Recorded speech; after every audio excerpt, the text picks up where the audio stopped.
स्नेही और सनातन की धर्म पताका के संवाहक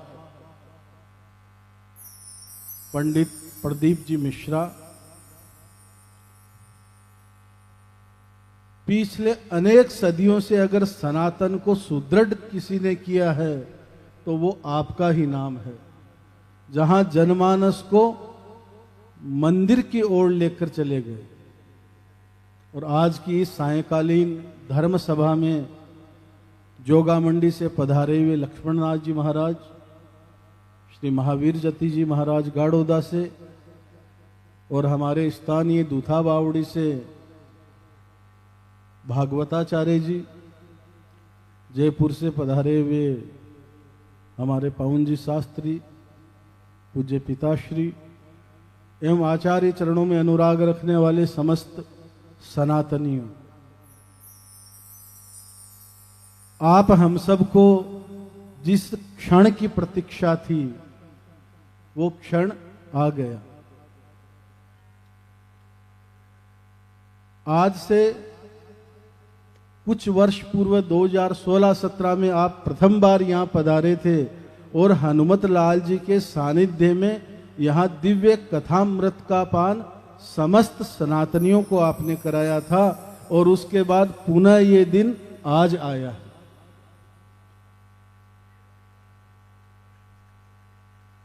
भगवान शिव जो हर क्षण परमात्मा के दिव्य नाम का जाप करते हैं, तो उनसे बड़ा वैष्णव कौन हो सकता है। तो ये श्री वैष्णव संप्रदाय और भगवान शिव की आराधना करने वाले भक्तों के मिलन का दिन है आज। एक बार भगवान शिव मां पार्वती के साथ कहीं पधार रहे थे। एक जगह वीरान जगह आई जहां भगवान शिव ने प्रणाम किया। माता पार्वती को बड़ी जिज्ञासा हुई पर कुछ पूछा नहीं। थोड़ी दूर और चले, पुनः एक ऐसा स्थान आया जहां पुनः भगवान शिव ने प्रणाम किया और माता पार्वती को भी बोला आप भी प्रणाम करें। पूछा ऐसा क्यों? तो भगवान शिव ने कहा प्रथम जो जगह आई वहां हजारों वर्ष पूर्व एक राम भक्त का जन्म हुआ था, परम वैष्णव का जन्म हुआ था, इसलिए उस जगह को प्रणाम किया। तो मां ने पूछा दूसरी जगह को? का हजारों वर्ष बाद में पुनः किसी राम भक्त का यहाँ जन्म होगा, इसलिए इस जगह को प्रणाम किया। तो कहने का तात्पर्य है कि भगवान शिव और राम एक तत्व है, ये अलग नहीं है।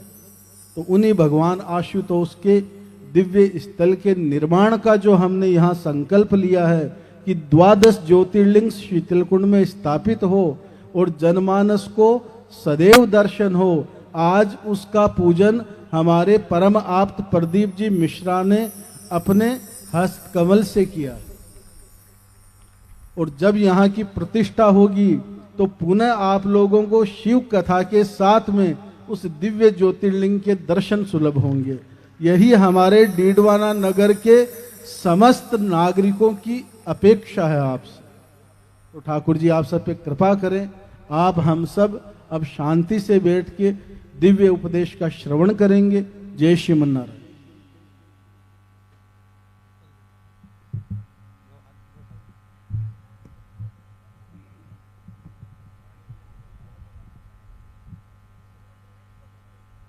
श्री शिवाय नमस्तुभ्यम।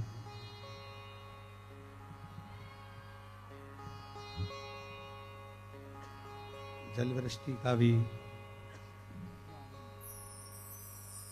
मौसम हो रहा है। शीतलकुंड बालाजी के पवित्र पावन श्री विग्रह चरणों में नमन करते हुए मंच पर आसीन 1008 संत शिरोमणि परम रसिक श्री विष्णुपतनाचार्य जी महाराज जी के पवित्र चरणारविंद को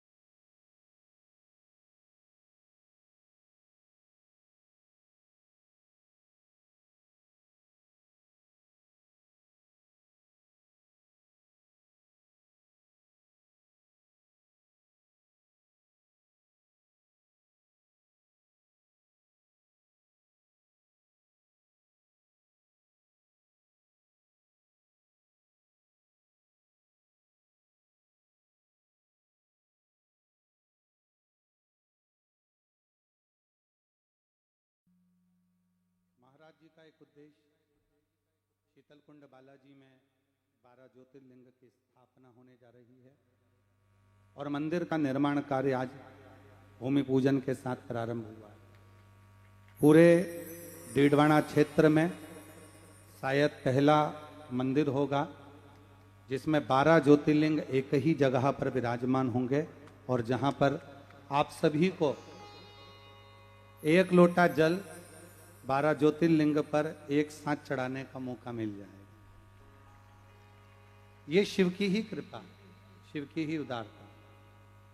कहते हैं कि ब्रज में जब भगवान ब्रजवासियों के मन में भाव उत्पन्न हुआ और माता यशोदा जी और भगवान कृष्ण के मन, भगवान नंद बाबा के मन में भाव उत्पन्न हुआ कि हमें ब्रज त्याग कर थोड़ा सा यात्रा के लिए 4 धाम की जाना है और 4 धाम यात्रा के लिए कन्हैया हमको लेकर चलो। तब भगवान कृष्ण ने ही ब्रज में ही 4 धाम बसा दिए और अपने माता पिता को ब्रज में ही 4 धाम की यात्रा करा दी थी। आज ऐसा लग रहा है कि डीडवाना क्षेत्र के इस पवित्र पावन प्रांगण में, शीतलकुंड बालाजी के इस पवित्र प्रांगण के अंदर जो 12 ज्योतिर्लिंग की स्थापना हो रही है, ऐसा लग रहा है कि जैसे कृष्ण ने अपनी माता यशोदा नंद बाबा के लिए 4 धाम बसाए थे, ऐसे महाराज जी ने आप और हमारे सबके लिए डीडवाना में 12 ज्योतिर्लिंग की स्थापना कर रहे हैं। एक लोटा जल चढ़ाने सब जाते हो? हाथ उठाओ जरा, कौन कौन जाता है? सब जाते हो? सारी समस्या का हल श्री शिवाय। जब आप भगवान शिव के शिवालय तक जाते हो, भगवान शंकर के मंदिर तक जाते हो, तो शिव करुणा कैसे करता है? शिव की उदारता कैसे होती है? कहते हैं कि जैसे मन के अंदर एक भाव उत्पन्न हो जाता है। अभी महाराज जी, स्वामी जी कह रहे थे कि कई लोगों के पत्र हमारे पास में हैं कि वो उन पत्रों में कई लोगों ने लिखा कि किसी के यहाँ संतान हो गया, किसी के यहाँ कुछ हो गया। पर इसमें मैं स्वामी जी के चरणारविंद का आशीर्वाद लेकर कहूं कि इसमें प्रदीप मिश्रा का कुछ भी नहीं है। आपका एक लोटा जल सारी समस्या का हल है। और आपने जितना जल, एक लोटा जल जो चढ़ाया है, आज शंकर भगवान भी प्रसन्न होकर तुम पे वही एक लोटा जल चढ़ा रहा है। आज वो भी कृपा कर रहे हैं कि कहीं ना कहीं कितनी करुणा। आज हम कथा चल रही थी रतनगढ़ में और दोपहर में 3 बजे कथा को विराम करना पड़ा। इतना जल और इतना आंधी तूफान आया कि 3 बजे कथा को विराम दे दिया। अब वहां के प्रशासन ने पूछा कि महाराज जी अभी तो कोई चांस नहीं था पानी आने का। तो हमने कहा बाप आता है तो बेटी के घर में ऐसे ही लुटा कर जाता है। तो वो तो स्वयं त्रिकालदर्शी, त्रिनेत्रधारी, त्रिपुंडधारी, त्रिशूलधारी कोई सहज नहीं है। हम अगर एक अक्षत का दाना भी शंकर को दे रहे हैं या हम एक बेलपत्र भी शिव को समर्पित कर रहे हैं, एक लोटा जल भी हम शिव को दे रहे हैं, तो वो हमको वापिस ही मिलना है। हमारा शंकर रखता कुछ नहीं, कुछ भी नहीं रखता। जो आपने दिया वो मेरे भोलेनाथ ने करोड़ों में गिनकर आपको वापिस लौटा दिया, उसने रखा नहीं। 1 कदम, 2 कदम, 5 कदम, 10 कदम चलकर शंकर का शिवालय जब आप जाते हैं, लोग कहते हैं कि लीलाबाई शिवालय गई, कोई कहे कमलेश शंकर के मंदिर गया। पर सत्यता यही है कि जब शिव आपके हृदय में बैठते हैं तो हाथ पकड़कर भगवान शंकर अपने मंदिर तक स्वयं अपने भक्त को लेकर जाते हैं। और किसको? हर किसी को लेकर जाते भी नहीं। डीडवाना में कितना लोग रहता होगा, कितने लोग निवास करते होंगे? क्या सब शंकर के मंदिर जा सकते हैं? जम के बोलो जरा। नहीं, कोई नहीं जा पाएगा। जाएगा वही जिसको मेरा शिव बुलाएगा या किसी का काम साधना होगा। आपके कार्य को अगर पूर्ण करना है तो ही शंकर अपने मंदिर तक बुलाएगा, वरना मिलना, कहते हैं ना विधायक जी कम मिलते हैं, कहने लगे साहब इससे खिड़की में से देख लेंगे कि हाँ इससे मिलना है, इसका काम हो जाएगा तो इससे मिलवा दो। और अगर काम नहीं होगा तुम 50 बार जाओ, वो नहीं मिलेंगे। उनको मालूम है इसका काम होगा नहीं, बार बार आएगी, बार बार जाएगा, बार बार बोलेगा कि सर मेरा ये काम कर दीजिए, कलेक्टर महोदय के पास जाओगे, सर मेरा काम कर दीजिए, पर कलेक्टर को ही मालूम है इसका काम कैसे सलटेगा। जब काम सलटने का होगा, समय पूर्ण हो जाएगा, तब कलेक्टर हो, चाहे विधायक हो, चाहे सांसद हो, चाहे मंत्री हो, चाहे मुख्यमंत्री हो, चाहे अन्य मंत्री हो, चाहे सांसद महोदय हो, उस समय पर मिलते हैं कि अब इसका काम हो सकता है। उसी तरह आप जिस दिन आपके मन में शंकर के मंदिर जाने का भाव प्रकट हो जाए, जिस दिन आपके मंदिर में शिवालय जाने का भाव प्रकट हो जाए, जिस दिन आपके हाथ में एक लोटा जल आ जाए और आप शंकर के मंदिर की ओर बढ़ जाएं, समझ लेना कि अब हमारा कोई ना कोई कार्य सफल होने वाला है। इसलिए महादेव ने हमको हाथ पकड़कर बुला लिया।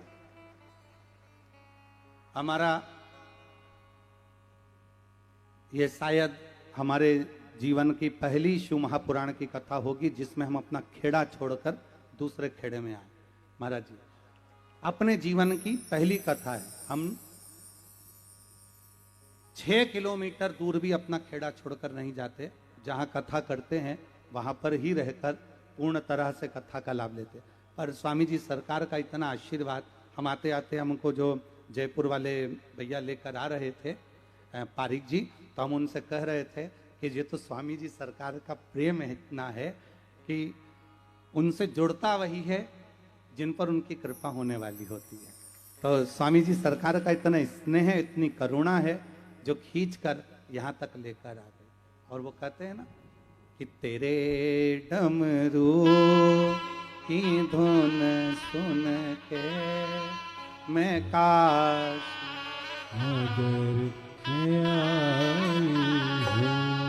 तेरे डमरू की धुन सुन कर मैं काशी नगर तेरे डमरू की धुन सुन के मैं काशी नगर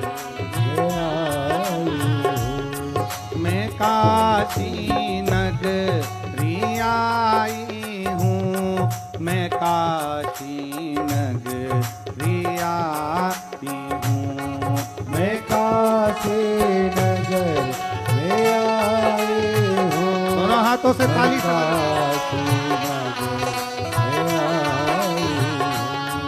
मैं काशी नगरी आई हूँ, मैं काशी नगरी आई हूँ, मैं काशी नगर में आई हूँ, शंभो काशी नगर में आई हूँ।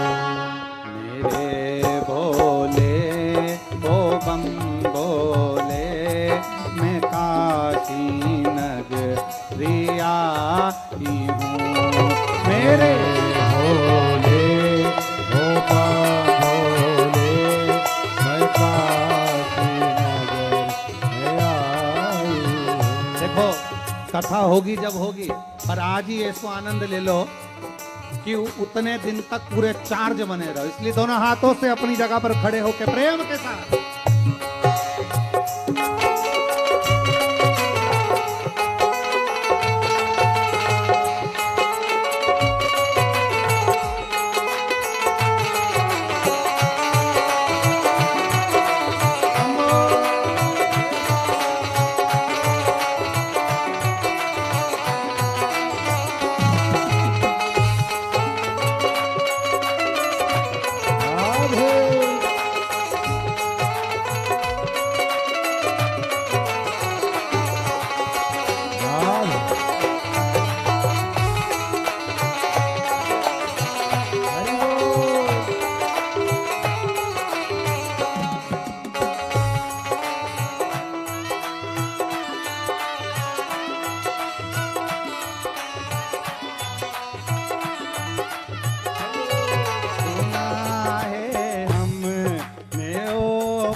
काशी में गंगा है, सुना